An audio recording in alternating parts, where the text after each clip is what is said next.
Christmas dinner smelled like roast turkey and betrayal. My son Dylan stood up, wineglass in hand, his voice slicing through the festive chatter. "We've voted, Mom. You are no longer a member of our family. It's time for you to leave this house."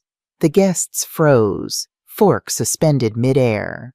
Victoria, my daughter-in-law, smiled slightly, her red lips curved in satisfaction. I smiled back, reaching for the folder I'd placed beside my plate hours earlier. "Here's a parting gift for you, son," I said, my voice steadier than my heart. Dylan opened it, and his face drained of all color. He screamed. Everyone was watching, unaware that my revenge had just begun. They thought they had destroyed me, but they were wrong. "I'm glad to have you here. Follow my story until the end and comment the city you're watching from." Let me take you back 3 months before that fateful Christmas dinner, when the first cracks began to show in what I thought was an unbreakable bond with my only son. Chechimunk. The first autumn chill had settled over Chicago, painting the oak trees in our yard brilliant shades of amber and gold. I stood in my kitchen, the one I'd designed with oversized windows to capture the morning light, and watched leaves drift to the ground. This house was my masterpiece. As an architect for over 30 years, I'd designed dozens of buildings, but this home, this was different. James and I had sketched the blueprints at our kitchen table, arguing playfully about ceiling heights and window placements. We'd built it together, brick by stubborn brick. Now, 3 years after cancer stole him from me, I still felt James in every corner of this house. The kitchen island where he'd cooked Sunday pancakes. The study with the slightly crooked bookshelf he'd insisted on building himself. The master bathroom with 2 sinks, though I now used only one. The doorbell's chime interrupted my thoughts. Dylan and Victoria had arrived for Sunday dinner, a tradition I desperately maintained, hoping to bridge the growing distance between us. "Mom," Dylan said, wrapping me in a quick, perfunctory hug. At 38, he'd grown to look so much like his father, the same strong jawline, the same crinkles around his eyes when he smiled. But lately, those smiles had become rare. Victoria followed, her designer boots clicking on the hardwood floors. She air-kissed my cheek, the scent of her expensive perfume lingering long after she'd moved past me into the living room. "This place looks more outdated every time we visit," she said, running a manicured finger along the antique side table James and I had found at a flea market in Michigan. I bit my tongue, something I'd been doing more frequently around my daughter-in-law. "Dinner's almost ready. I made your favorite pot roast, Dylan." My son barely looked up from his phone. "Great, Mom." Dinner was a stilted affair. Victoria dominated the conversation, talking about the promotion she was hoping for at the marketing firm where she worked. Dylan nodded along, occasionally glancing at me as if remembering I was there. "How's the architectural consulting going?" Dylan finally asked, the first direct question he'd posed to me all evening. "It's going well.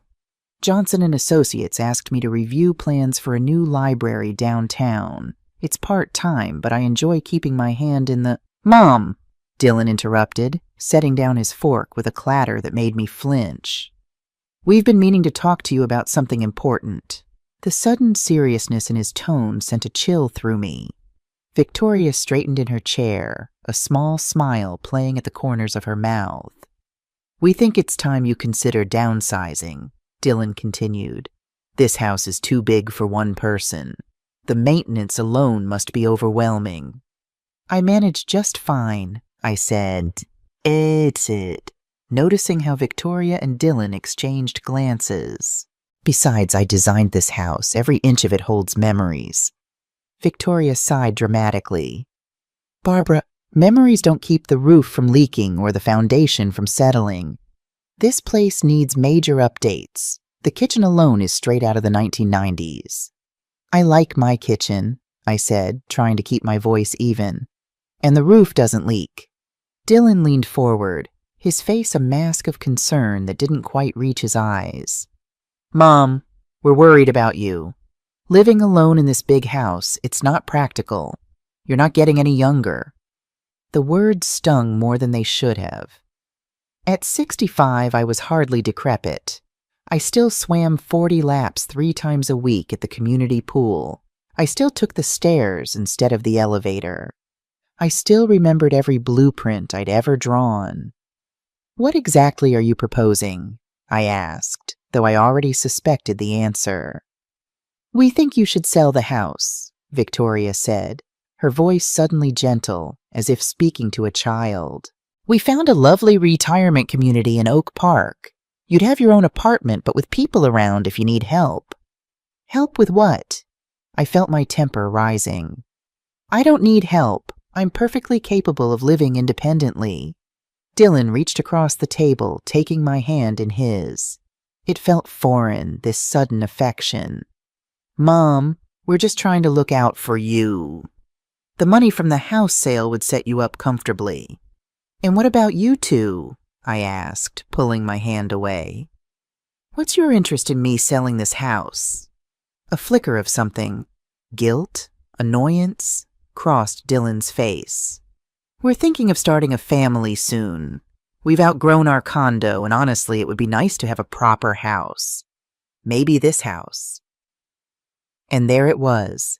They wanted my house, the house James and I had built with our savings, our dreams, our future in mind. The house that was meant to be our haven in retirement, filled with grandchildren and laughter. "I see." The pot roast turned to ash in my mouth. "And you expect me to just hand over the keys and shuffle off to some apartment?" "Mom, you're being dramatic," Dylan said, his voice hardening. "We're offering to help you transition to the next phase of your life." "The next phase." I repeated his words slowly.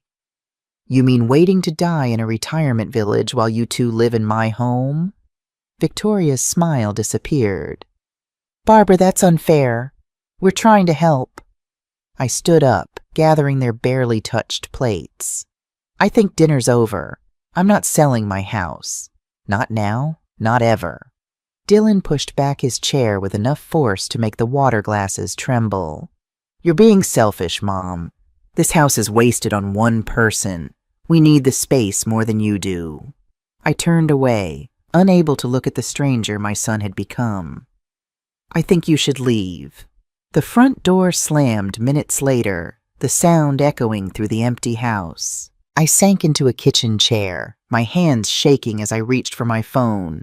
I needed to talk to someone who would understand the hurt tearing through me. But who? Most of my friends had moved to warmer climates after retirement. James was gone. Dylan, my only child, had just revealed himself as a stranger. I'd never felt more alone. The following week passed in a blur of missed calls from Dylan, calls I chose not to answer. I threw myself into the library project, grateful for the distraction of work. But as Friday evening approached, I found myself dreading another weekend alone with my thoughts.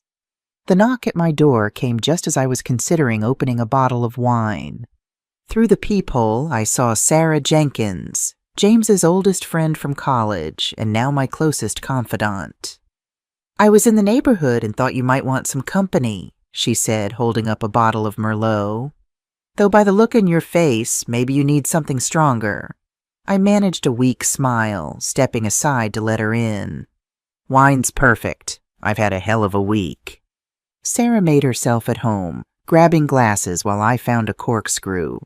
We settled in the living room, the space James and I had designed for entertaining now feeling cavernous with just 2 people. "Dylan called me," Sarah said, not one for preambles. "He's worried about you. Says you're refusing to answer his calls."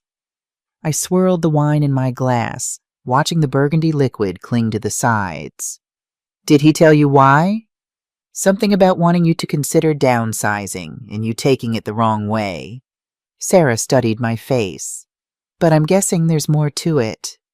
I told her everything, the Sunday dinner ambush, the retirement village pamphlets Dylan had conveniently left on my coffee table, Victoria's thinly veiled comments about my outdated home.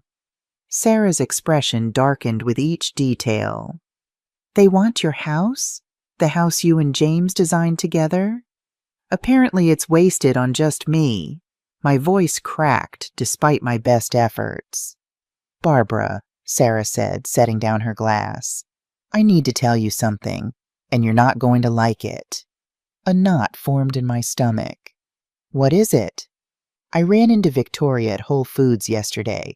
She was on her phone, talking loudly enough that half the produce section could hear her. Sarah hesitated, as if weighing her words. She was talking to a realtor, Barbara, about your house. She was discussing potential renovations and asking about comparable sales in the neighborhood. The room seemed to tilt sideways, but I told them I'm not selling. I don't think they're planning to wait for your permission. Sarah leaned forward, her face grim. She said, and I'm quoting here, once we get the competency evaluation, we should be able to move quickly. Competency evaluation? The words didn't make sense, even as a chill settled in my bones. They think I'm incompetent. I think they're trying to build a case that you can't make decisions for yourself anymore. That way, Dylan could petition for guardianship. My wineglass trembled in my hand. My son wants to declare me incompetent so he can take my house? I don't know if it's Dylan or Victoria driving this, Sarah said gently. But either way, you need to protect yourself. I thought of the last 3 years since James died, how I'd struggled with grief but had ultimately found my footing. I'd continued working, maintained the house, stayed active in my professional associations. There wasn't a single reason anyone could possibly question my competence, unless they manufactured one. What should I do? I asked, hating the tremor in my voice. Sarah squared her shoulders, a determined glint in her eye. First, we document everything. Every conversation, every text message, every voicemail. Second, you get a lawyer, not just any lawyer, a good one who specializes in elder law. Elder law, I repeated, the term grating on my ears. I'm only 65. Doesn't matter. These are the attorneys who deal with guardianship issues. Sarah squeezed my hand. And third, you need to be very, very careful around Dylan and Victoria. Don't give them any ammunition. I can't believe this is happening. The realization that my own son might be plotting against me was almost too much to bear. James would be heartbroken. Sarah's eyes softened. James would tell you to fight, and he'd be right there beside you, raising hell. For the first time since that disastrous Sunday dinner, I felt a flicker of resolve. James would fight, and so would I.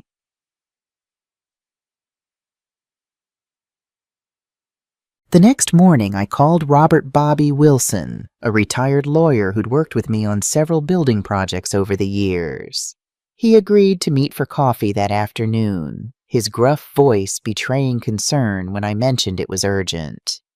Bobby was waiting at a corner table when I arrived at the cafe, his gray sweater as rumpled as his face. He'd been James's poker buddy for 20 years, and after retirement, he'd become something of a legal advisor for our friend group, though he insisted he was too old for courtrooms. "You look like hell, Barbara," he said by way of greeting. "What's going on?"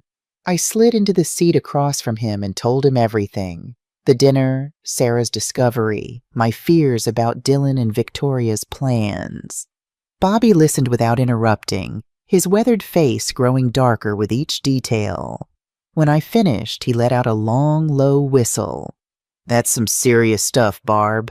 But before you panic, let's think this through." He pulled a small notebook from his pocket, a habit from his courtroom days.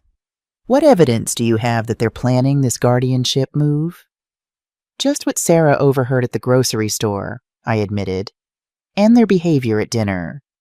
Bobby nodded, making a note. "Not enough for a preemptive legal strike, but definitely enough to start building your defenses. First thing, have you updated your will since James passed?" I nodded. About a year after, everything goes to Dylan. We need to change that, at least temporarily. It gives them too much financial incentive. Bobby tapped his pen against the table. Do you have other family? Siblings, nieces, nephews? My sister Margaret in Arizona. We're close, though we don't see each other often. And her 2 daughters, my nieces. Good. We'll redirect some assets their way for now. It's reversible later if things get straightened out with Dylan. He scribbled another note. Next, we need to establish your competence. When was your last physical? Cognitive assessment? I had a physical 6 months ago. All clear. No cognitive assessment, though. Get one. Call your doctor today. Tell them you want a full workup for the record. Then get a second opinion from another doctor. Bobby's legal mind was clearly in full gear. We need to create a paper trail showing you're sharp as a tack, which you are. The cafe buzzed around us, people laughing, chatting, living their normal lives while mine was imploding. This feels surreal, Bobby. My own son. Family can be the worst when money or property is involved, Bobby said, his voice gentling. I've seen it too many times, but we're not going to let them steamroll you. He hesitated. There's something else we should consider, Barb. What if you simply confronted Dylan? Called him out on what you know? I'd considered it, but something held me back. If he denies it, we've shown our hand, and if he admits it, I couldn't finish the sentence. Then you'll know exactly where you stand, Bobby completed my thought. Look, I know Dylan, known him since he was knee-high. This doesn't sound like him. It doesn't, I agreed, a lump forming in my throat. But Victoria, Bobby nodded knowingly. The daughter-in-law factor, tale as old as time. She's always been materialistic, but this is beyond that. It's predatory. I wrapped my hands around my coffee mug, seeking warmth. And Dylan just follows her lead now. Then we need to find out who's really driving this bus, Bobby said. And in the meantime, we protect your assets and document everything. As we parted ways outside the cafe, Bobby gave me a quick, fierce hug. You're not alone in this, Barb. James would haunt me for eternity if I didn't look out for you. For the first time in days, I felt a small smile tug at my lips. He would at that.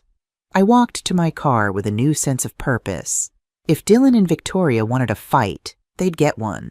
But it would be on my terms, not theirs. The next morning, I woke to 3 missed calls from Dylan and a text message asking if he could stop by that evening to clear the air. My instinct was to refuse, but Bobby's advice echoed in my mind.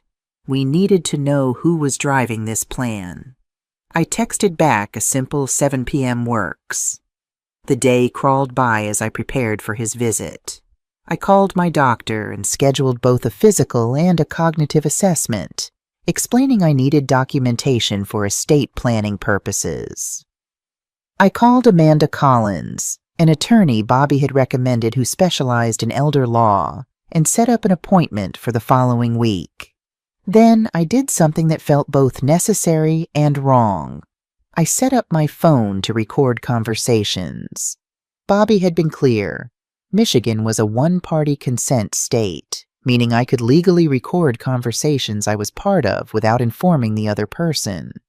At precisely 7:00 p.m., the doorbell rang. I took a deep breath, checked that the recording app was running, and opened the door. Dylan stood on my porch, a conciliatory smile on his face. Thanks for seeing me, Mom. I brought your favorite. He held up a bag from Patelli's Bakery, chocolate eclairs, a peace offering. Come in, I said, stepping aside. I deliberately didn't take the bag, forcing him to carry it to the kitchen himself. We settled at the kitchen island, the pastries between us untouched. Dylan ran a hand through his hair, a nervous gesture he'd had since childhood. Look, Mom, I want to apologize for Sunday. Victoria and I didn't handle that conversation well. I kept my expression neutral. Which part? The part where you called me selfish for wanting to stay in my own home, or the part where you implied I'm too old to live independently? Dylan winced. That's not what we meant. We're just concerned about you being alone in this big house. Maintenance, upkeep, safety. It's a lot for anyone. I've managed just fine for the past 3 years, I pointed out. I'm still working part-time. I'm active. I have friends. There's no reason for concern. Mom, you're 65. Things can change quickly at your age. His words were careful, rehearsed even. We just want to be prepared. There it was, the opening I needed. Prepared for what exactly? For me to suddenly become incapable of managing my own affairs? Dylan shifted uncomfortably. That's not what I meant. Isn't it? I leaned forward, holding his gaze. Because Sarah overheard Victoria talking about a competency evaluation. Care to explain that? The color drained from my son's face. Sarah was mistaken. Victoria wouldn't... Wouldn't what, Dylan? Wouldn't try to have me declared incompetent so you could take my house? My voice remained steady even as my heart raced. Because that's what it sounds like to me. Dylan stood abruptly, pacing the kitchen. Mom, you're blowing this out of proportion. Victoria was probably talking about work. She handles marketing for senior living facilities, remember? The lie was so transparent it almost made me laugh. So she was discussing my house's renovation potential and comparable sales in the neighborhood for a work project? That makes perfect sense. My son froze, caught in the fabrication. For a moment I glimpsed uncertainty in his eyes, as if he himself couldn't believe what he was involved in. Then his expression hardened. You've always been suspicious of Victoria, he said, his voice taking on a defensive edge. You've never given her a fair chance. I welcomed her into our family, I countered. I helped pay for your wedding. I've never said an unkind word about her, even when she's been dismissive of me. That's not true, Dylan snapped. You criticize everything about her. Her clothes, her job, her opinions. I stared at my son, truly seeing him for perhaps the first time. This wasn't just Victoria's influence. This was who he had chosen to become.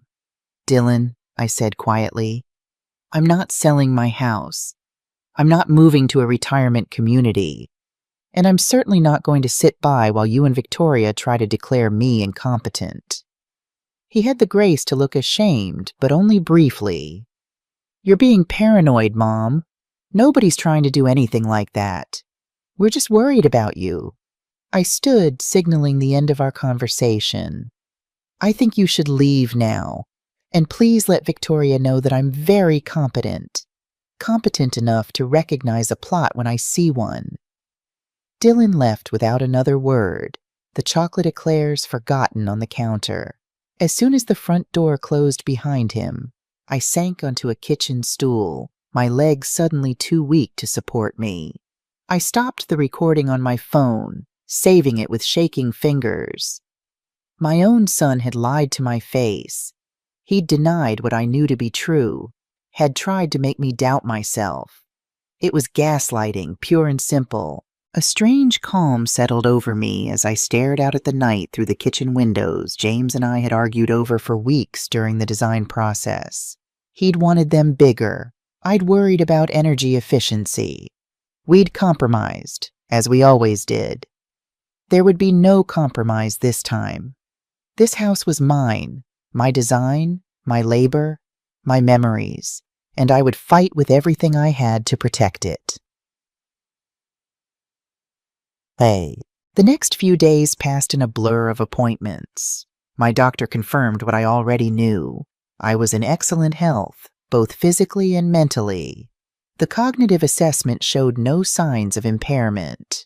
I had both reports sent directly to Amanda Collins, who was building what she called my competency dossier. Bobby introduced me to a financial advisor who helped me establish a trust for the house and my other assets. a legal structure that would make it much harder for anyone to challenge my control. But despite these precautions, a sense of unease followed me like a shadow. I found myself checking the locks twice before bed, jumping when the phone rang, scrutinizing every text message from Dylan for hidden meanings. One rainy afternoon, as I sat at my drafting table reviewing plans for the library project, I heard a key in the front door. My heart leaped to my throat. Only 2 people besides me had keys to my house, Dylan and Margaret, my sister who lived in Arizona. I moved quietly to the hallway, peeking around the corner. Victoria stood in my entryway, shaking raindrops from her umbrella. She hadn't seen me yet. I watched, frozen, as she moved confidently through my living room, pulling out her phone and beginning to take photos of the space. She opened closets, checked windows, made notes on her phone. She was assessing my house, measuring it, planning its future without me. White-hot anger surged through me, pushing aside my shock. "Can I help you with something, Victoria?"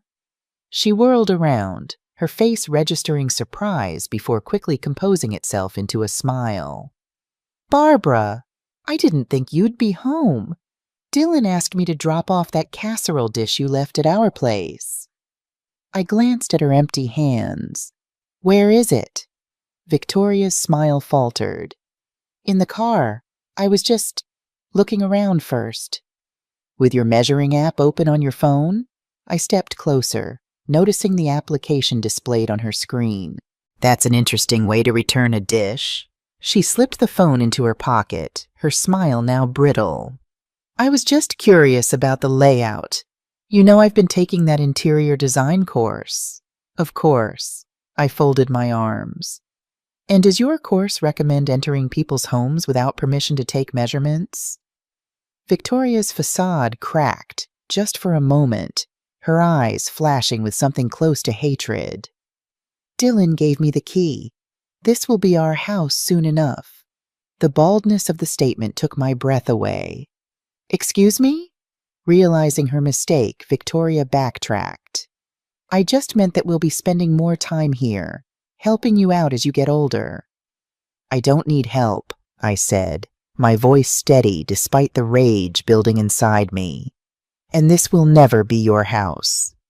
Victoria's perfectly painted lips curved into a smile that didn't reach her eyes. "We'll see about that. Dylan's speaking with a lawyer this week about options for your care." "Get out of my house," I pointed to the door. "Now, and leave the key." For a moment I thought she might refuse. Then she shrugged, reaching into her purse to extract my house key. She placed it on the entryway table with deliberate slowness. "You know, Barbara, this would all be so much easier if you'd cooperate. Dylan's worried sick about you. Strange behavior, paranoia, forgetting conversations. These can be early signs of cognitive decline." I stepped closer, close enough to see the flecks of mascara beneath her lower lashes. "I'm recording this conversation, Victoria. Would you like to repeat those false claims about my mental state for the record?" Her eyes widened slightly. She hadn't noticed the phone in my hand. Without another word, she grabbed her umbrella and left, the door closing with a decisive click behind her. I leaned against the wall, adrenaline draining away and leaving exhaustion in its wake. They were moving faster than I'd anticipated. Dylan was already consulting lawyers. Victoria was already measuring my home. I needed to accelerate my own plans. With trembling fingers, I called Bobby. "They're making their move," I said when he answered. "We need to act now." "I'll be there in 20 minutes, he promised. "Don't do anything until I arrive." While waiting, I went through the house, checking each room for signs Victoria might have tampered with something. In my study, I noticed papers had been disturbed on my desk, financial statements I'd been reviewing. In the kitchen, several prescription bottles had been moved from their usual place in the cabinet. They were gathering evidence, creating a narrative of an elderly woman unable to manage her medications or finances. The realization sent ice through my veins. When Bobby arrived, his face grim as I showed him what I'd found, he shook his head in disgust. "This is elder abuse, Barbara. Plain and simple." "It's my son," I said, the words still impossible to comprehend. "My own child is doing this to me." Bobby's weathered face softened. "It's more likely Victoria driving this, but Dylan's complicit. Either way, we need to act decisively." We sat at my kitchen table, the same table where James and I had sketched the blueprints for this house, where Dylan had done his homework as a teenager, where our family had shared countless meals and conversations. "First," Bobby said, opening his briefcase, "we need to change the locks. Today. Not just new keys. New locks with a security system that alerts your phone if anyone enters." I nodded, making a note to call a locksmith. "Second, we need to move up the trust paperwork. Amanda Collins can file it tomorrow if we get everything signed tonight." He pulled out a stack of documents. "This puts your house and assets into a trust that you control. Dylan won't be able to touch it, even if, by some miracle, he managed to get guardianship of you." "And third?" I asked, sensing there was more. Bobby's eyes were resolute. "Third, we go on the offensive. We send a cease and desist letter to both Dylan and Victoria, detailing their harassment and trespassing. We inform them that any further attempts to enter your home without permission will result in legal action." "A legal threat against my own son," I whispered, the words bitter on my tongue. "It's not what any parent wants," Bobby acknowledged, "but they forced your hand, Barb. They're trying to take everything from you. Your home, your independence, your dignity. You have to fight back." As I signed the stack of documents Bobby had brought, each signature felt like a step away from the life I'd known and toward an uncertain future where my only child was my adversary. "What if they escalate?" I asked, the question that had been haunting me. "What if they try to force the issue somehow?" Bobby closed his briefcase with a decisive click. "Then we'll be ready. Trust me, Barbara. They've picked a fight with the wrong woman." After he left, I stood in my kitchen, surrounded by the home James and I had built together, the home where we'd raised our son. Grief and determination warred within me. In my mind, I could almost hear James's voice. "Don't let them take our dream, Barb. Fight for it." And I would, no matter what it cost me. The locksmith arrived within the hour, changing every lock and installing a security system with cameras covering all entrances. As night fell, I sat in my living room, watching the security feeds on my tablet, feeling like a stranger in my own home. My phone buzzed with a text from Dylan. "Mom, we need to talk. This has gone too far." I didn't respond. There was nothing left to say, not until the Christmas dinner I was already planning in my mind. The dinner where everything would change. The dinner where I would take back my life. The manila folder felt heavy in my hands, though it contained only a few sheets of paper.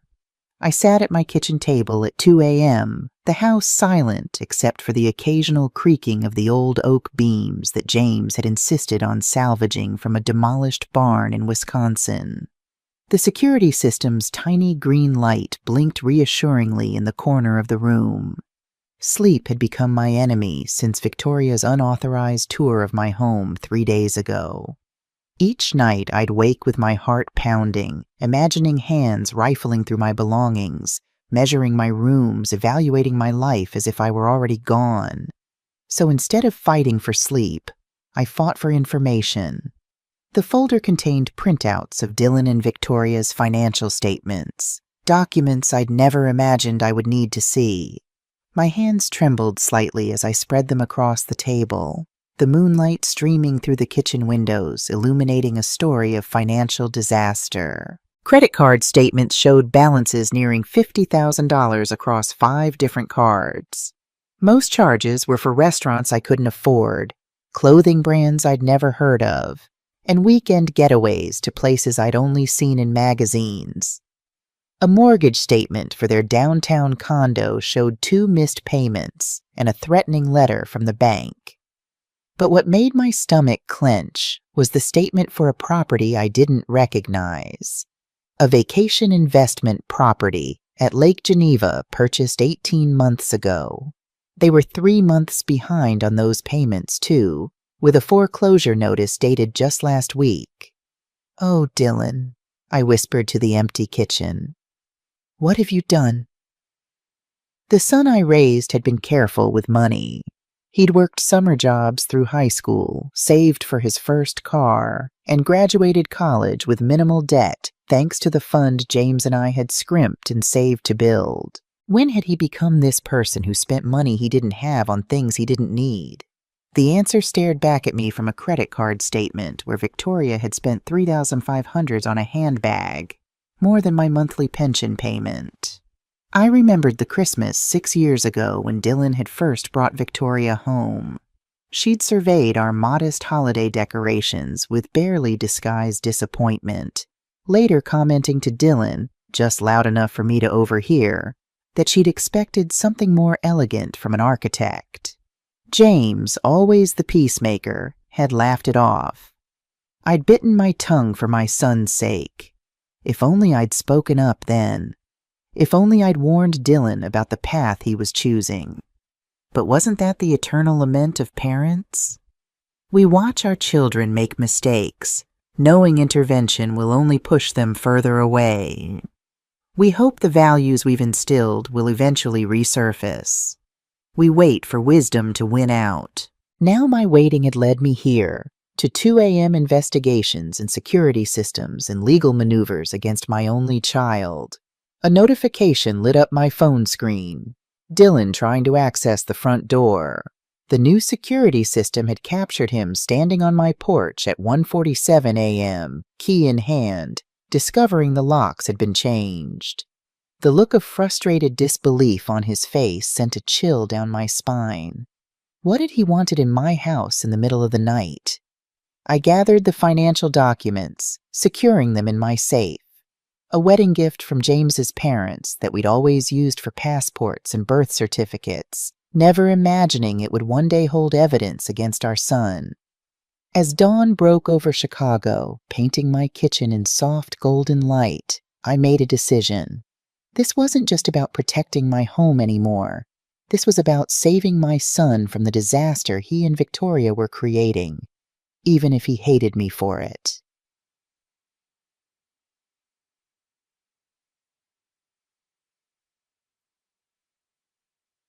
"These are seriously concerning," Amanda Collins said, her glasses perched on the end of her nose as she reviewed copies of Dylan and Victoria's financial statements. At 45, Amanda was younger than most of Bobby's contacts, but her reputation in elder law was formidable. Her office, with its gleaming hardwood floors and abstract paintings, projected exactly the kind of confidence I needed. "They're underwater on 2 properties and maxed out on credit," she continued. "It explains their sudden interest in your house." I nodded, the confirmation bringing no satisfaction. "They're desperate. That makes them dangerous." Amanda looked up sharply. "Has there been any direct threat? Anything beyond what Victoria said during her unauthorized visit?" "Nothing direct," I admitted. "But Dylan tried to enter my house at 2 a.m. yesterday, and I've received 15 calls from him since changing the locks. I haven't answered." "Smart," Amanda said, making a note. "Keep that documentation trail clean. Let him leave voicemails if he wants to communicate." She flipped through the file I'd brought. "The trust paperwork is proceeding nicely. By next week, your house and major assets will be secured. And if they try to move forward with a competency evaluation?" Amanda's smile was sharp. "Then they'll be facing an uphill battle against your recent medical clearances, continued professional work, and extensive documentation of their financial motives." She leaned forward. "Barbara, I need to ask you something important. What's your endgame here?" The question caught me off guard. "My endgame?" "Yes. Are you looking to permanently cut ties with Dylan? Or is there a path back to reconciliation if he sees reason? The thought of never speaking to my son again sent a physical pain through my chest. Despite everything, he was still the baby I'd held in my arms, the boy who'd called for me after nightmares, the young man who'd made James and me so proud at his college graduation. I want my son back, I sassed, my voice barely above a whisper.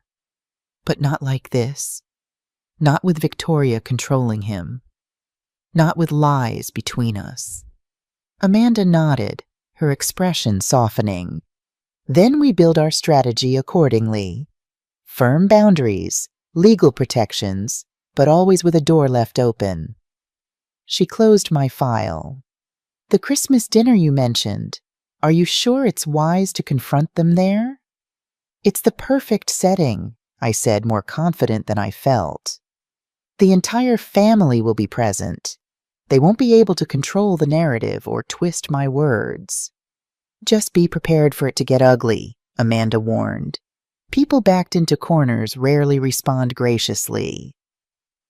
As I drove home from Amanda's office, her words echoed in my mind. Was I prepared for things to get ugly? For the possibility that Dylan might never forgive me? That my intervention might permanently sever our relationship rather than save it? I pulled into my driveway, the house James and I had designed looming before me. Our dream, our legacy. Beyond its architectural merits, it held 30 years of memories. Dylan's height marks on the kitchen door frame, the den where James had taught him to play chess, the backyard where we'd celebrated birthdays and graduations. This wasn't just about property. It was about preserving what our family had been, and perhaps saving what it could still be. My phone buzzed with an incoming call. Dylan again. This time I answered. Mom? He sounded surprised, as if he hadn't expected me to pick up. Finally! We need to talk about what's going on. I'm listening, I said, keeping my tone neutral as I remained in the car, recording the conversation as Bobby had advised. You changed the locks? Installed cameras? What's gotten into you? His voice pitched higher with each question. Victoria is hurt that you'd think she entered without permission. She told me she texted you before coming over. The lie was so blatant I almost laughed. Dylan, I have security footage of her entering with a key and photographing my home. There was no text. A pause. She must have forgotten to send it. Look, Mom, this paranoia isn't like you. It's exactly why we're concerned. Paranoia would be imagining things, Dylan. I have video evidence. I kept my voice steady. Just like I have evidence of your financial troubles. The foreclosure notice on the Lake Geneva property. The maxed out credit cards. Is that why you want my house? To solve your financial problems? Another longer pause. When he spoke again, his voice had a dangerous edge I'd never heard before. You've been spying on our finances? That's illegal, Mom. Is it illegal for a mother to be concerned about her son?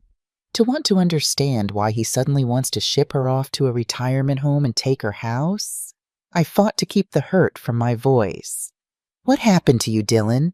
This isn't how we raised you. Oh, here it comes. The guilt trip. His bitter laugh cut through the phone. You and Dad and your perfect morals, your modest lifestyle. Do you know how embarrassing it was growing up with parents who could have afforded more but chose to live like we were middle class? The words stung more than I expected. We taught you the value of money, of earning what you have, of living within your means.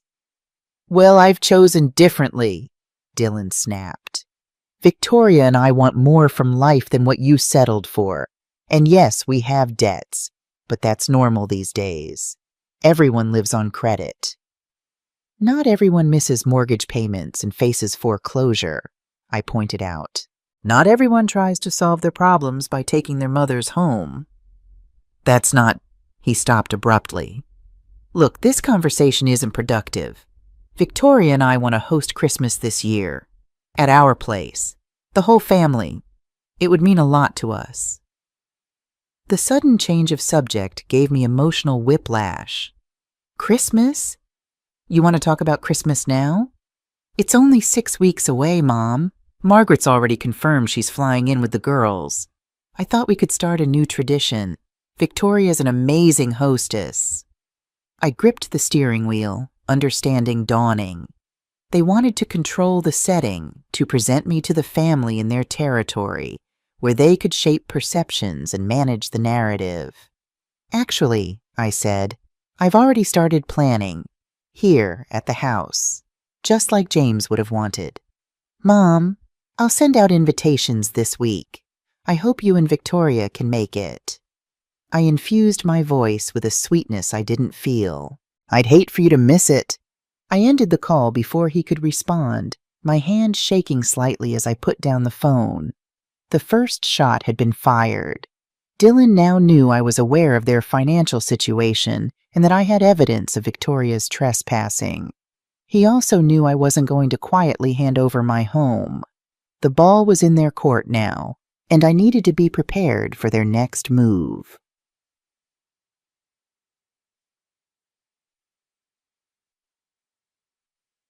The family albums were stored in the hallway closet, neatly organized by year in matching leather-bound books, a system James had insisted on, saying, "Memories shouldn't be kept in shoeboxes, Barb." I pulled out the album from 1989, the year Dylan was born, and carried it to the living room. Outside, rain pelted against the windows, the November sky a canvas of gray and muted white. Perfect weather for looking backward. The first photo showed James holding newborn Dylan, his expression a mixture of terror and adoration. I traced my finger over James's face, remembering how his hands had trembled when the nurse first placed our son in his arms. "You're going to break him," I teased. "Probably," James had admitted with a nervous laugh. "But look what we made, Barb. Look what we made." I turned the pages slowly, watching Dylan grow from infant to toddler to little boy. His first steps captured in a blurry photo. His 5th birthday, chocolate cake smeared across his grinning face. His first day of school, backpack nearly as big as he was, standing proudly on our front porch. When had that bright-eyed boy become the man who now saw me as an obstacle? What had I missed? What signs had I overlooked? I closed the album, unable to bear more memories. The past offered no answers, only the stark contrast between what had been and what now was. My phone chimed with a text message from Sarah. "Call me ASAP. Important." Sarah answered on the first ring. "Barbara, are you sitting down?" My stomach tightened. "What's happened?" "I was at Kingsley Realty dropping off flyers for the hospital fundraiser," Sarah said, her words tumbling out rapidly. "And I saw it. A brochure. For your house." "My house?" I repeated, not understanding. "What do you mean?" "Your house is listed in their coming soon portfolio. Not officially on the market yet, but they're quietly showing it to select clients. There's a glossy brochure with professional photos and everything. Interior shots, Barbara." The room seemed to tilt sideways. "That's not possible. I haven't listed my house."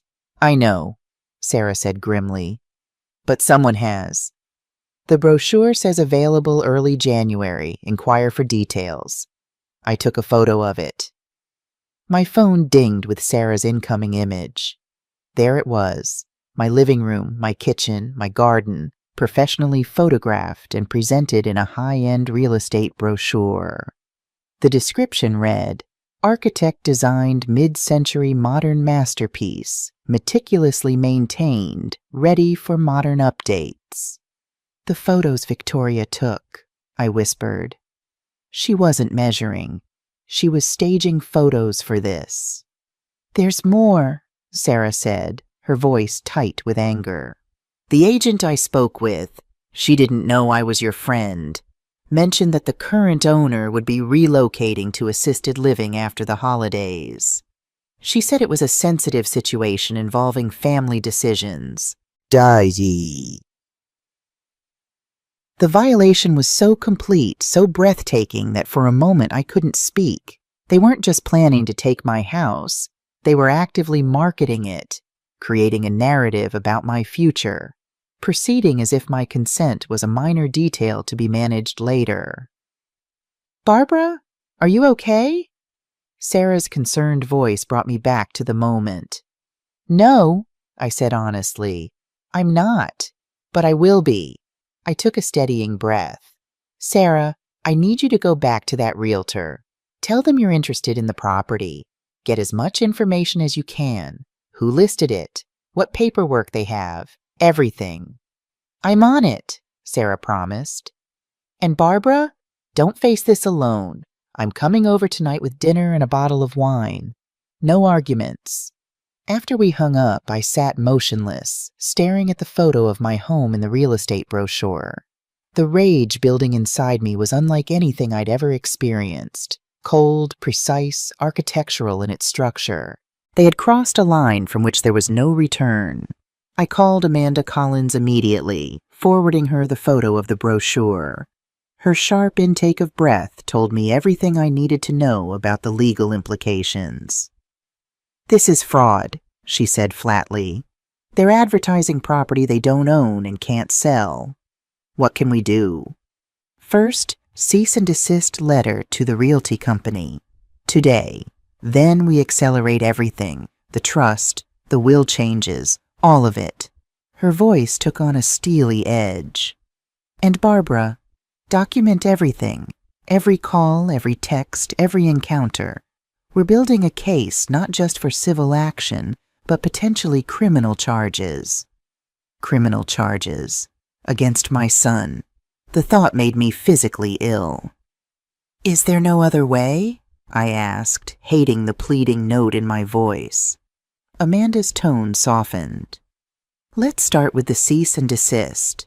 See how they respond. If they back off immediately, we can reassess." She paused. "But Barbara, you need to prepare yourself. This level of deception suggests they're not going to stop easily."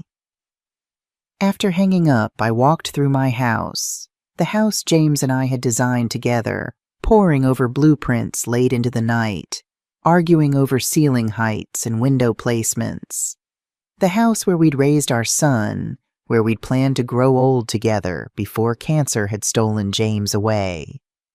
In the study, I opened the drawer where I kept my architectural tools, the ones I still used occasionally for small projects. The metal compass, the precise rulers, the drafting pencils. Tools of creation, of building. Now I would use them for a different kind of creation. A blueprint not for a house, but for justice. For protection. For survival. I pulled out a large sheet of drafting paper and began to sketch, not a floor plan, but a strategic map. In the center, I wrote home. Around it, I created boxes for each protective measure. Legal, financial, physical, emotional. From each box, I drew lines to specific actions. Trust establishment. Will modification. Security system. Family alliance building. This was what I knew. Planning, structure, creating something solid from mere ideas. As the rain continued to fall outside, I lost myself in the familiar process, finding comfort in the precision of my pencil against paper. This was no longer just about keeping my house. It was about reclaiming my power. By the time Sarah arrived with dinner, I had a comprehensive defense strategy mapped out. The architect in me had found her footing again, and I was ready to build something indestructible. "Barbara," Sarah's voice floated up from the first floor. "You have visitors." I glanced at my watch. Nearly noon. I'd been in my office since 7 a.m., finalizing details for the Christmas dinner invitations, each one handwritten with a personal note. Sarah had arrived earlier with coffee and pastries, insisting on staying to help after what she called the real estate bombshell. "Coming," I called back, setting aside my fountain pen. I wasn't expecting anyone, and after the events of the past week, unexpected visitors made me wary. I descended the stairs to find Ethan Parker standing awkwardly in my entryway, a bouquet of autumn flowers in his hands. Beside him stood his wife, Melissa, whom I'd met only a few times at Dylan's high school reunions. "Ethan!" I exclaimed, genuine pleasure warming my voice. Dylan and Ethan had been inseparable through childhood and high school, but had drifted apart during college. "What a wonderful surprise!" Ethan handed me the flowers, giving me a quick hug. "Mrs. Sanders, Barbara, sorry to drop by unannounced. We were in the neighborhood and thought we'd say hello." The formality in his tone suggested this wasn't merely a social call. I led them into the living room, where Sarah had already set out coffee cups and was disappearing into the kitchen, clearly giving us privacy. "It's been too long," I said, arranging the flowers in a vase. "How are the twins? Must be in middle school by now." "7th grade," Melissa confirmed with a proud smile. "Both on the swim team, like their dad was." An uncomfortable silence fell, broken only when Ethan cleared his throat. "Barbara, there's actually a reason we stopped by. Something's been bothering me, and I felt I needed to talk to you directly." I set the vase down, steeling myself. "What is it, Ethan?" He exchanged a glance with Melissa before continuing. "Dylan called me last week. We haven't really kept in touch much since college, so it was unusual. He wanted to talk about you." The knot in my stomach tightened. "What about me?" "He said you've been having some difficulties, memory problems, paranoia." Ethan's discomfort was palpable. "He mentioned you'd accused Victoria of breaking into your house, that you've been imagining financial conspiracies." I kept my face carefully neutral. "I see. The thing is," Ethan continued, "it didn't sound like you. Not the woman who helped me with my college application essays. Not the woman who remembers my kids' names and ages when we haven't spoken in years." He leaned forward. "So I thought I'd come see for myself." Tears pricked at my eyes, not from sadness, but from a profound sense of gratitude. This young man, who'd practically grown up in my house, trusted his own judgment enough to verify what he was being told. "Thank you, Ethan," I said simply. "You're right to question it." Melissa reached over and squeezed my hand. "We knew something wasn't right. Dylan was asking Ethan to sign some kind of statement about your cognitive state. For legal purposes," he said. The air seemed to leave the room. "A statement?" Ethan nodded grimly. "He wanted me to say I'd noticed changes in your behavior over the past year. Confusion, memory lapses, poor judgment. I told him I hadn't seen you enough to make that assessment, but he was persistent." "He's contacted other old friends too," Melissa added. "We heard from Diane Weber that Dylan called her as well." My mind raced.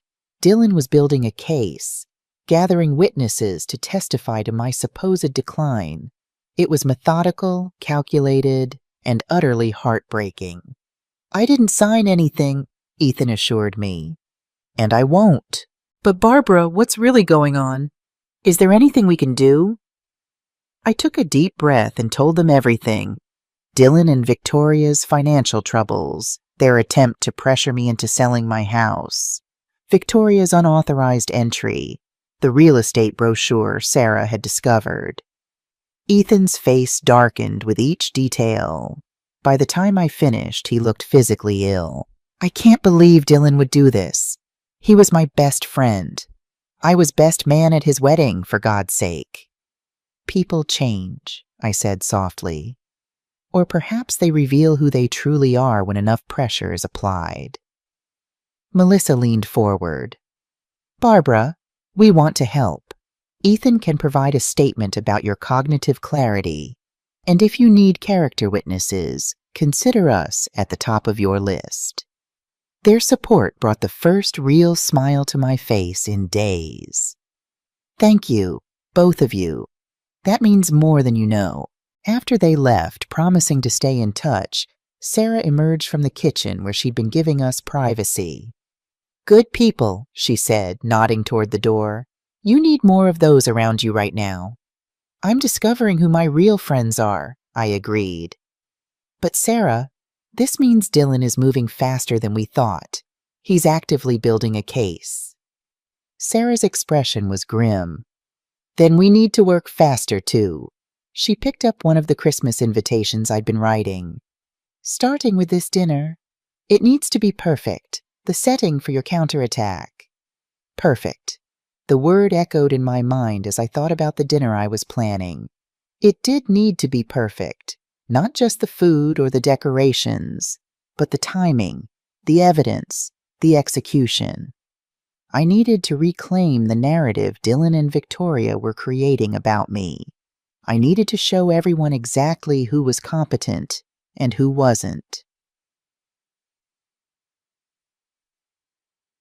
Dr. Wilson's office was reassuringly familiar. The same framed medical degree on the wall, the same slightly uncomfortable chair for patients, the same faint antiseptic smell. He'd been my physician for 15 years, had treated James through his cancer, had known our family through its best and worst moments, which made what I was about to discuss all the more difficult. Barbara, he said warmly, entering the examination room with a tablet in hand. Twice in 1 month? Everything okay? Your test results from last week were excellent. I forced a smile. This isn't about my health, Alan. At least not directly. He sat on his rolling stool, giving me his full attention. What's going on? I took a deep breath. Has my son contacted you recently? About me? Dr. Wilson's expression shifted subtly, a tightening around the eyes that confirmed my suspicions before he even spoke. He called the office last week, he admitted. Wanted to discuss some concerns about cognitive changes he'd observed. Dr. Wilson's gaze was direct. I told him I couldn't discuss a patient without their consent, but that he could bring you in for an evaluation if he was concerned. Did he ask you to fill out any forms or provide any kind of statement? Dr. Wilson hesitated. He emailed a form to my office, a standard cognitive assessment form, but one that's typically used in guardianship proceedings. He leaned forward. Barbara, what's happening? I explained the situation as succinctly as possible. Dylan and Victoria's financial motivations, their attempt to have me declared incompetent, their plan to sell my house. Dr. Wilson's face darkened. That's deeply disturbing. And no, I didn't complete any form. I wouldn't do that without examining you first, and certainly not without your knowledge. Relief washed over me. Thank you, Alan.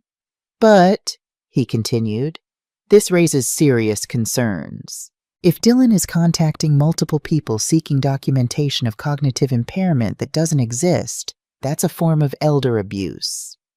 The term hit me like a physical blow. Elder abuse. Something that happened to vulnerable, isolated seniors. Not to me, a still working architect with a sharp mind and good health. Except that was exactly what was happening. I'm taking legal steps, I assured him. I have an elder law attorney and have updated my estate planning, but I needed to know if Dylan had approached you. Dr. Wilson nodded, making a note in my file. I'm documenting this conversation, Barbara, and I'm going to add a flag to your medical records requiring direct patient consent for any information release. He looked up. If you'd like, I can also write a current cognitive assessment stating explicitly that you show no signs of impairment. That would be helpful, I said, grateful for his understanding. My attorney is building what she calls my competency dossier. As Dr. Wilson typed notes into my file, I gazed out the window at the gray November sky. Snow was forecast for the weekend, the first of the season. James had always loved the first snow. would insist on walking through the park regardless of the temperature, his face turned up to catch the flakes. "I miss your husband," Dr. Wilson said suddenly, as if reading my thoughts. "James was a good man. He'd be proud of how you're handling this." Would he? I wondered. Or would he be heartbroken to see what our son had become, what our family had devolved into? I hope so, was all I could manage. On the drive home, fat snowflakes began to fall, melting instantly on my windshield. The first snow of the season, right on schedule. I pulled over, unable to continue driving as tears blurred my vision. "I don't know what to do, James," I whispered to the empty car. "How do I fight our son without destroying him? Without destroying myself?" Only the soft patter of snowflakes against the car answered me. The key turned in my front door, but the lock didn't give. I tried again, jiggling the handle, before the realization hit me like a physical blow. The locks had been changed. Again, I stood on my own front porch, grocery bags heavy in my arms, as snow fell around me. The Christmas wreath I'd hung just that morning still adorned the door, a cruel contrast to the locked house behind it. Setting down the groceries, I pulled out my phone to call the locksmith who'd installed my security system. Before I could dial, a text message arrived from Dylan. "We need to talk, now." Fury rose in me, hot and clarifying. I called him immediately. "Did you change my locks?" I demanded when he answered. "Yes." No pretense, no denial. "You need help, Mom. Professional help." "By locking me out of my own home? In the snow? With groceries that will spoil?" My voice shook with rage. "How dare you?" "It's for your own safety," Dylan said, his tone maddeningly calm. "Victoria found your medications all over the counter yesterday. You're not taking them properly. You're becoming dangerous to yourself." Victoria was in my house? Again? The violation was becoming routine, yet no less infuriating. And I don't have medications scattered anywhere. I take 2 pills, one for blood pressure, one for cholesterol. They're in the cabinet where they belong. "Mom, please, we found them. We took photos." Dylan's voice took on a rehearsed quality. "We filed for emergency guardianship. The hearing is tomorrow. We didn't want to do this, but your behavior has left us no choice." The world seemed to tilt beneath my feet. Emergency guardianship? Based on what? Based on your increasingly erratic behavior. The paranoia, the confusion about your medications, the security cameras you've installed, the accusations against Victoria. I steadied myself against the porch railing, mind racing. They were moving faster than Amanda had anticipated, using my own security measures as evidence against me. "Where am I supposed to go tonight, Dylan? It's snowing. You've locked me out of my home." A moment of hesitation. "We've booked you a room at Sunrise Assisted Living, just for evaluation. A car is on its way to pick you up." You've got to be kidding me. I looked down the street, half expecting to see an ambulance approaching. "I'm not going to any assisted living facility. I'm going into my house." "Mom," I ended the call and immediately dialed Amanda Collins. She answered on the second ring. "They've changed my locks," I said without preamble, "and filed for emergency guardianship. Hearing tomorrow, apparently." Amanda's sharp intake of breath was the only indication of her surprise. "Where are you now?" "Standing on my front porch with melting groceries," I said, a hysterical laugh threatening to escape. "They've booked me a room at Sunrise Assisted Living. Apparently a car is coming to collect me." "Don't go anywhere," Amanda said, her voice steely with determination. "I'm calling Judge Reyes right now. We'll get an emergency injunction. And Barbara, call the police. Report a break-in and unauthorized lock change. This is your property, not theirs." I ended the call and dialed 911, explaining the situation as calmly as I could to the dispatcher.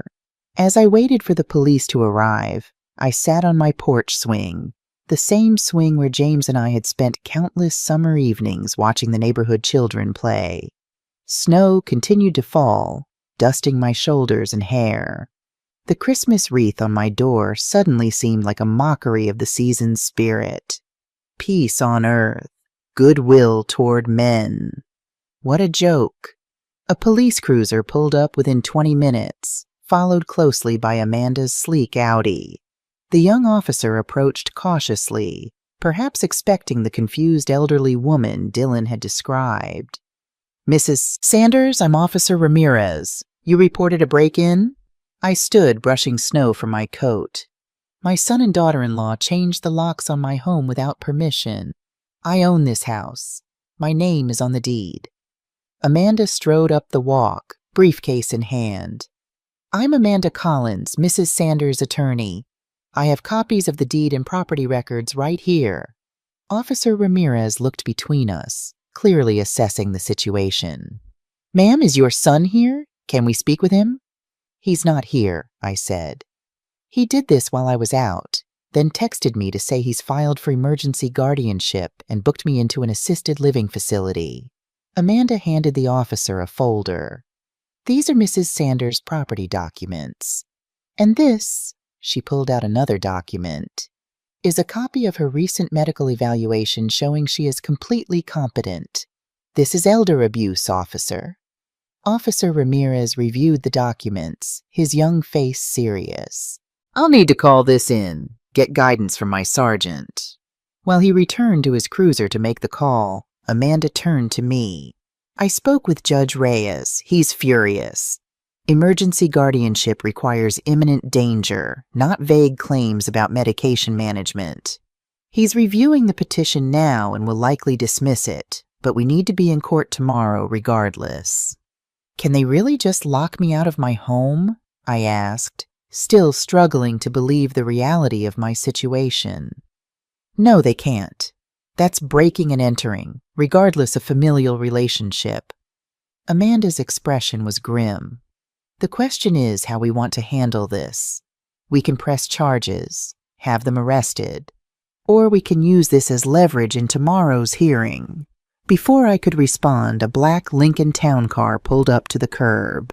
A uniformed driver emerged, approaching the porch tentatively. "Mrs. Sanders, I'm here to take you to Sunrise Assisted Living." Amanda stepped forward, every inch the formidable attorney. "You can leave. Mrs. Sanders won't be requiring your services." The driver hesitated, glancing at his phone. "I was told to insist that she needs supervision."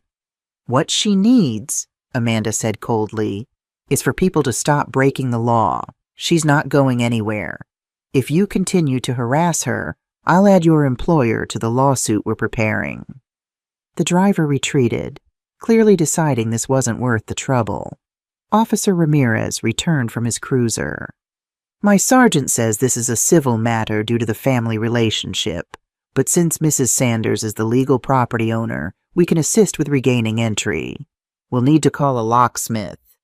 "Already on his way," Amanda said, holding up her phone. "Should be here in 15 minutes. As we waited, I sat on the porch swing, watching snow accumulate on the lawn James had been so proud of. The surreality of the situation washed over me.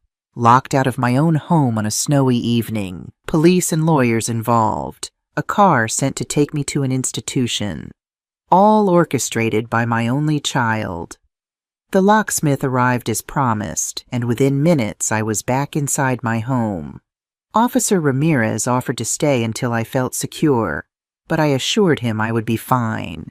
Amanda insisted on staying as well, helping me put away the groceries that had miraculously survived the cold. "They'll try something else," she warned as we worked. This level of desperation suggests they're running out of options financially.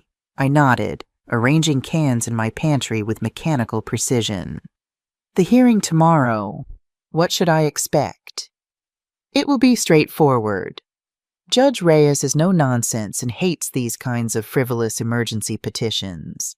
We have your medical evaluations, financial documentation of their motives, and now this lock-changing incident to present." Amanda closed the refrigerator door firmly. "Barbara, I need to ask, do you want to press criminal charges for breaking and entering?" The question hung in the air between us. Criminal charges against Dylan, my son, in handcuffs, a court date, possible jail time. "Not yet," I said finally. "Let's see what happens at the hearing tomorrow." "But Amanda," I met her gaze directly, "I want the trust finalized today, and I want to change my will, immediately." Amanda nodded, understanding the gravity of my decision. "I'll make the calls. We'll have the paperwork ready by morning." After she left, I stood in my kitchen, the house eerily quiet after the chaos of the evening. My security system blinked reassuringly in the corner, newly reset by the locksmith. I walked through each room, touching familiar objects, reassuring myself that this was still my home. In Dylan's old bedroom, now a guest room, I paused before the bookshelf still filled with his childhood favorites. Where the Wild Things Are, The Hobbit, science encyclopedias he'd pored over for hours. The boy who had loved those books was gone. In his place was a stranger willing to lock his mother out in the snow. I closed the door on the remnants of that boy and returned to my study. There I pulled out the invitation list for Christmas dinner, adding 2 names, Officer Ramirez and Judge Reyes. The stage was set. The players were in position. All that remained was the final act, a Christmas dinner where everything would change, where I would reclaim my life, my home, and perhaps in some way I couldn't yet imagine, my son. The morning of Christmas Eve dawned crisp and bright, sunlight glinting off fresh snow that blanketed Chicago like a promise of renewal. I stood at my kitchen window, watching cardinals flit between bare branches, their vibrant red a startling contrast against the white landscape. "Everything's ready," Sarah said, emerging from the dining room where we'd spent the morning setting the table with my best china, the wedding gift from James's parents that we'd used only for special occasions. "The place cards are set. The folder is at your seat." I nodded, my throat too tight for words. After weeks of preparation, legal maneuvers, and emotional turmoil, the day had finally arrived. Christmas dinner, the stage for my confrontation with Dylan and Victoria, the moment when truth would finally overtake deception. The guardianship hearing had gone exactly as Amanda predicted. Judge Reyes had dismissed Dylan's petition with barely concealed contempt, citing the suspicious timing and questionable evidence. When presented with documentation of my recent medical clearances and the lock-changing incident, he had leveled a stern warning at Dylan about elder abuse statutes. Dylan had avoided my gaze throughout the proceedings, while Victoria had glared daggers at me from across the courtroom. They'd left immediately after the ruling, refusing to acknowledge me or Amanda as we gathered our documents. That had been 3 weeks ago. Since then, silence. No calls, no texts, not even holiday cards. I'd begun to wonder if they would even attend the dinner, despite having RSVP'd through Margaret, my sister. "Are you sure you want to go through with this?" Sarah asked, breaking into my thoughts. "It's not too late to just have a quiet Christmas with people who actually care about you." I turned from the window, resolute. "This isn't just about exposing them, Sarah. It's about reclaiming my narrative. And maybe, just maybe, reaching whatever part of Dylan that still remembers how he was raised." Sarah squeezed my hand, her eyes full of concern. "Just remember, whatever happens today, you're not alone." The doorbell chimed at precisely 3 p.m., sending a jolt of adrenaline through me. Our first guests had arrived. Margaret swept in first, her Arizona tan a stark contrast to the Chicago winter outside. Behind her came my nieces, Eliza and Claire, now in their 20s and beautiful in ways that made my heart ache with the passage of time. "Barbara!" Margaret enveloped me in a fierce hug that smelled of the jasmine perfume she'd worn since college. "We've missed you so much." "Aunt Barb!" The girls took turns embracing me, their youthful energy filling the entryway with chatter and laughter. The doorbell continued to ring as more guests arrived. Bobby and his wife, Linda, Dr. Wilson and his husband, Greg, Ethan and Melissa Parker with their twin boys, even Officer Ramirez, who had responded to my lockout incident and whom I'd impulsively invited when I ran into him at the grocery store. Judge Reyes had politely declined, citing ethical concerns, but had sent a lovely poinsettia plant with a card expressing his wishes for a peaceful holiday. By 4 p.m., the house was filled with the warm hum of conversation and the rich aromas of roasting turkey and cinnamon. The only absence was glaring. Dylan and Victoria had yet to arrive. "Maybe they're not coming," Margaret murmured, joining me by the fireplace where I'd been anxiously checking my watch. "Would that be so bad?" Before I could answer, the doorbell rang one final time. Through the frosted glass of the front door, I could make out two silhouettes.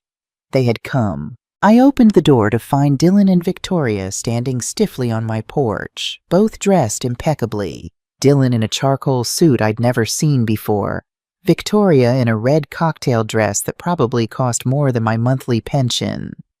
Neither smiled. "Mom," Dylan said, his voice carefully neutral.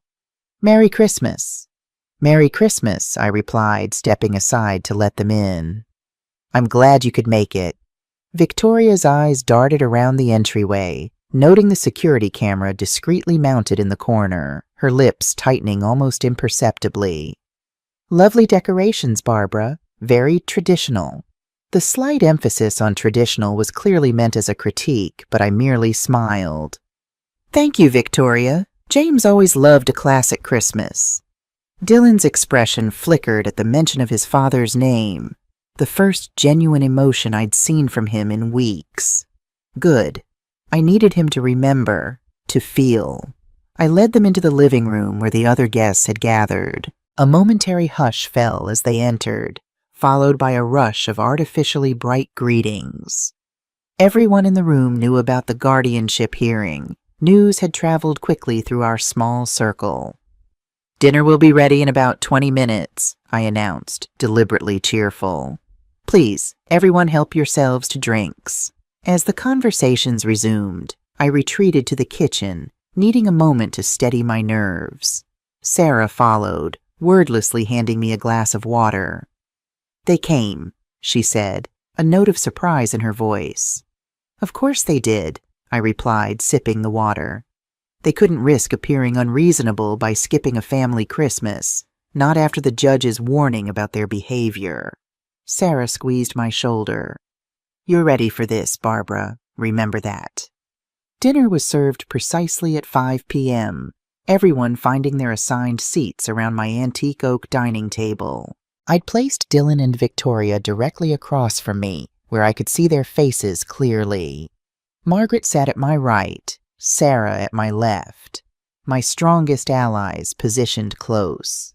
The manila folder, the centerpiece of my plan, sat beside my plate, innocuous yet somehow drawing curious glances from around the table. Conversation flowed cautiously as we passed serving dishes around the table. My turkey was praised. Victoria's wine selection was complimented. The children's school achievements were discussed. On the surface, it was a normal family Christmas dinner, but the undercurrent of tension was unmistakable, like electricity before a storm. I waited until everyone had been served, until wine glasses had been refilled and the initial hunger satisfied. Then, just as the conversation began to lag, I gently tapped my glass with my fork. The table fell silent, all eyes turning to me. "I want to thank you all for being here," I began, my voice steadier than I'd expected. Christmas was always James's favorite holiday. He loved having the house full of people, full of laughter. I paused, allowing myself a moment to gather strength from the memory of my husband. This year has been challenging for me in ways I never anticipated. Dylan shifted in his seat, his gaze fixed on his plate. Victoria's perfectly manicured hand tightened around her wine glass. Many of you know that there have been some difficult family matters recently, I continued. I've been reluctant to discuss them openly, but I've come to realize that silence only enables further harm. Mom, Dylan interrupted, his voice low but sharp. This isn't the time or place. Actually, I said, meeting his gaze directly, this is exactly the time and place, with family and friends who care about the truth. I picked up the manila folder, its weight somehow reassuring in my hands. 3 months ago, Dylan and Victoria suggested I should sell this house, the home James and I designed together, the home where we raised our son. When I refused, things escalated in ways I still find difficult to believe. Victoria leaned forward. Barbara, perhaps we could discuss this privately, after dinner. For everyone's comfort? Her attempt to derail me was transparent. I think we're past private discussions, Victoria, especially after you entered my home without permission to take photos for a real estate listing, or after you and Dylan changed my locks and tried to have me committed to an assisted living facility. Gasps echoed around the table. Margaret's hand found mine under the tablecloth, squeezing tightly. That's not what happened, Dylan protested, his face flushing. We were concerned for your safety, your health. You've been acting erratically. Erratically? I opened the folder, pulling out the first document. My recent medical and cognitive assessments. According to my doctor, who's sitting right here, I'm in excellent health with no cognitive impairment whatsoever. I slid the paper toward the center of the table where others could see it. Yet you contacted my physician requesting forms for a competency evaluation without my knowledge. Dr. Wilson nodded gravely when several guests looked his way for confirmation.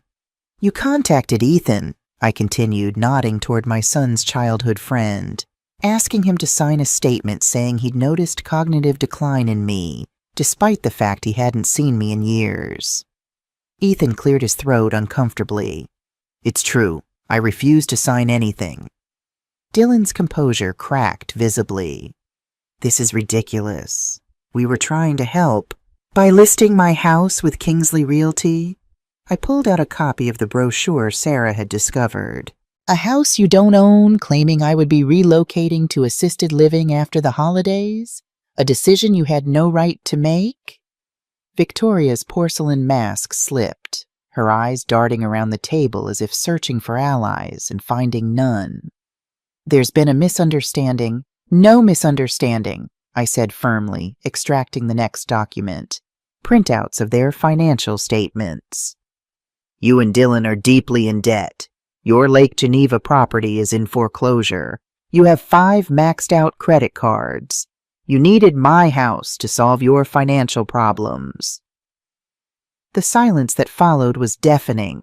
Margaret stared at Dylan in open shock. Bobby nodded grimly, unsurprised by information he'd helped me uncover. You had no right to look at our private financial information, Victoria hissed, abandoning pretense entirely. That's illegal. Not when it's relevant to establishing motive for elder abuse, I replied calmly. Which is exactly what your actions constitute according to Judge Reyes, who dismissed your guardianship petition and warned you about potential criminal charges. Dylan pushed his chair back abruptly, the legs scraping harshly against the hardwood floor. This is a witch hunt. You've turned everyone against us with half-truths and exaggerations. Half-truths? I pulled out my phone, tapping the screen to access the security footage. Like the half-truth of Victoria entering my home unauthorized to stage photos for a real estate listing, I turned the screen toward the table, showing crystal-clear footage of Victoria measuring my living room, taking photos, opening closets. Victoria's face drained of color. You were spying on us? I was protecting myself, I corrected. Just as I was when I recorded Dylan trying to gaslight me about your real estate activities, or when I documented the locksmith changing my locks after you locked me out of my own home in the snow. Officer Ramirez shifted in his seat, his professional demeanor momentarily giving way to a frown of disapproval directed at Dylan. You never cared about my welfare, I continued, my voice finally beginning to tremble with the emotion I'd been suppressing. This was always about money, about my house, about what you could take from me. Dylan stood suddenly, his napkin falling to the floor. This is insane. I'm not sitting here to be ambushed and slandered in front of— Sit down. The command came not from me but from Margaret, her voice like steel. You will sit down and listen to your mother, Dylan Sanders. After what you've put her through, listening is the very least you can do. To my amazement, Dylan sank back into his chair, looking for all the world like the chastened little boy he'd once been when caught misbehaving. I took a deep breath, reaching for the final document in my folder. This morning I finalized changes to my will and established an irrevocable trust for this house. Upon my death, hopefully many years from now, this property and half my assets will go to a foundation supporting young architects from disadvantaged backgrounds. Dylan's head snapped up, his expression a mixture of shock and fury. You're disinheriting me? The other half of my assets will be held in trust, I continued as if he hadn't spoken. If you demonstrate genuine change and rebuild our relationship over time, the trustees have discretion to release funds to you. But this house, I gestured to the beautiful space around us, will never be yours to sell. It will serve a purpose that honors your father's memory and my life's work. Victoria pushed back from the table, her face contorted with rage. You vindictive old woman, you think you've won? This isn't over. Actually, Victoria, it is, Bobby interjected, his lawyer's voice cutting through her anger. The trust is ironclad. I helped draft it myself. And should you attempt any further actions against Barbara, legal or otherwise, there's enough evidence here for criminal charges. Victoria turned to Dylan, clearly expecting him to defend them, to continue fighting. But my son sat motionless, staring at the table with an expression I couldn't quite read. The dining room fell silent except for the soft crackling of the fireplace in the adjacent living room. Outside, snow had begun to fall again, fat flakes drifting past the windows like fragments of a different world. I think, Margaret said quietly, that it might be best if Dylan and Victoria left now. No one disagreed. Victoria grabbed her purse, her movements jerky with suppressed fury. Let's go, Dylan. This family is toxic.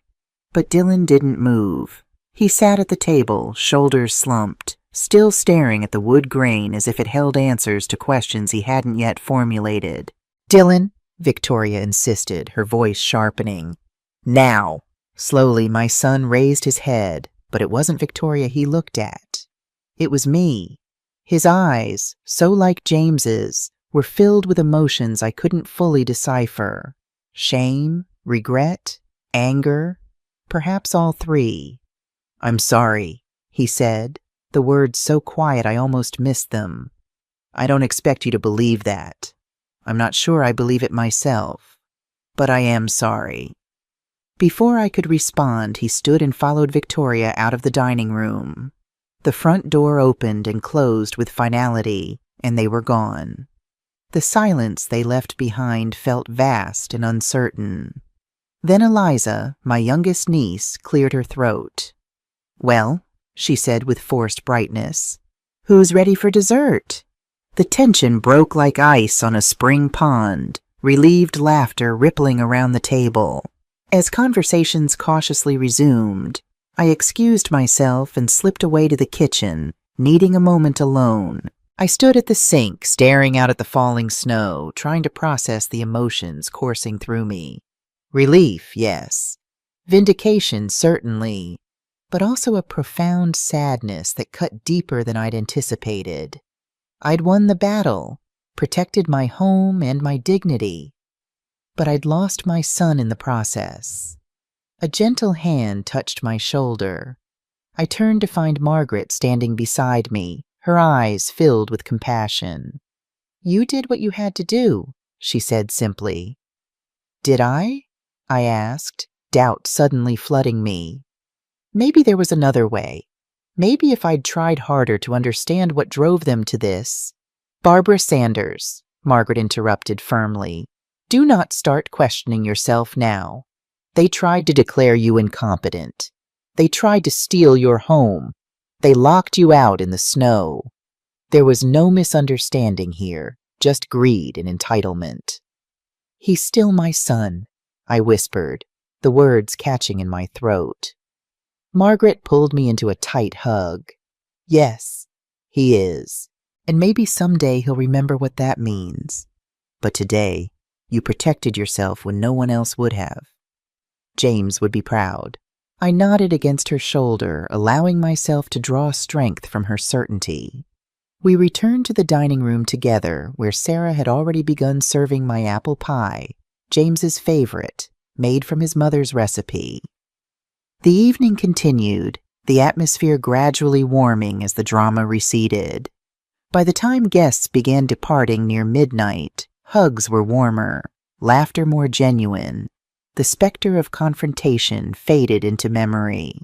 Sarah was the last to leave, helping me load the dishwasher and wrap leftover turkey. "You were magnificent," she said, tying up a garbage bag. "Absolutely magnificent." "I don't feel magnificent," I admitted. "I feel hollow." Sarah's expression softened. "That's normal. You've been running on adrenaline and righteous anger for weeks. Now it's over, and there's a void where all that energy used to be." She squeezed my hand. "It will pass. You'll find your balance again." After she left, I moved through my quiet house, turning off lights, straightening chairs, restoring order. In the living room, I paused before the Christmas tree James and I had always decorated together. Since his death, I'd maintained the tradition alone, placing each ornament exactly where he would have wanted it. A small wrapped package caught my eye, one I hadn't noticed earlier amid the flurry of dinner preparations. The tag read simply "For Mom" in Dylan's handwriting.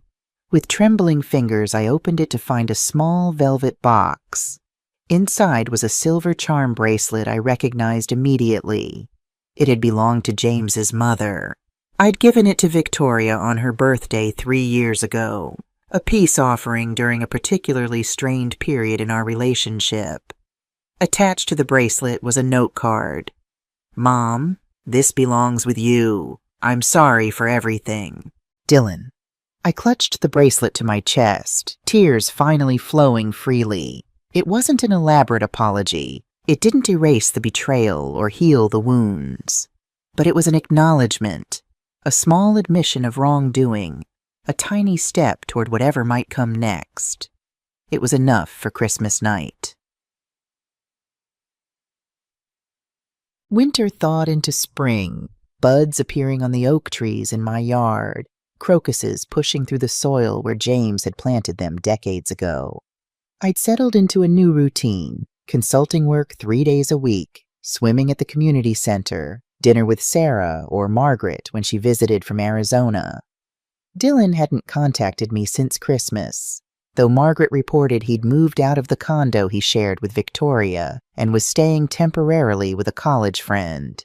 Divorce proceedings had begun, initiated by him surprisingly.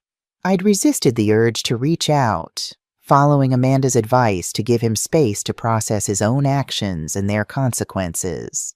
"If reconciliation is possible," she'd said, "it needs to come from him, on his terms, when he's truly ready." So I waited, focusing on rebuilding my life, reclaiming my sense of security and purpose. The trust for my house was finalized, my will updated, my financial affairs organized with a clarity I wished I'd established years ago.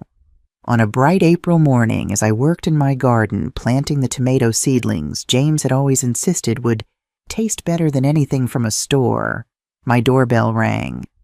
I peeled off my gardening gloves, brushed soil from my knees, and made my way to the front door, expecting perhaps a package delivery or a neighbor. Dylan stood on my porch, thinner than at Christmas, his face more lined. He held a coffee cup in each hand, shifting his weight nervously from foot to foot. "Hi, Mom," he said, his voice uncertain. "I brought coffee. Dark roast, 1 sugar, splash of cream. You still take it that way?" I nodded, unable to speak past the sudden tightness in my throat. "I was wondering," he continued, his words carefully measured, "if we could talk, really talk, about everything that happened. About what happens next." I studied my son's face, the face I'd loved since the moment the nurse had placed him in my arms 38 years ago. I saw regret there, and shame, but also something else. A determination, perhaps. A resolve to face what he had done, and who he had become. "I'd like that," I said finally, stepping aside to let him in. As we sat in the kitchen where he'd grown up, steam rising from our coffee cups, spring sunlight streaming through the windows James and I had argued over, I felt something unfurl inside me. Not forgiveness, not yet, but its precursor. The possibility of understanding. The chance for healing. "I don't know where to begin," Dylan admitted, staring into his coffee, "except to say I'm sorry. More sorry than I've ever been for anything." "That's a good place to start," I said quietly. "The beginning is always the hardest part." Outside, birds sang in the oak trees, heralding new growth, new seasons, new possibilities. Whatever came next, reconciliation, estrangement, or something in between, I had reclaimed my power, my home, my story. And for now, that was enough. What would you do if you were in my place? Have you ever been through something similar? Comment below. If you enjoyed this story, please like this video, subscribe to the channel, and share your impressions in the comments. To listen to the next story, click on the box on the left. Thank you for watching.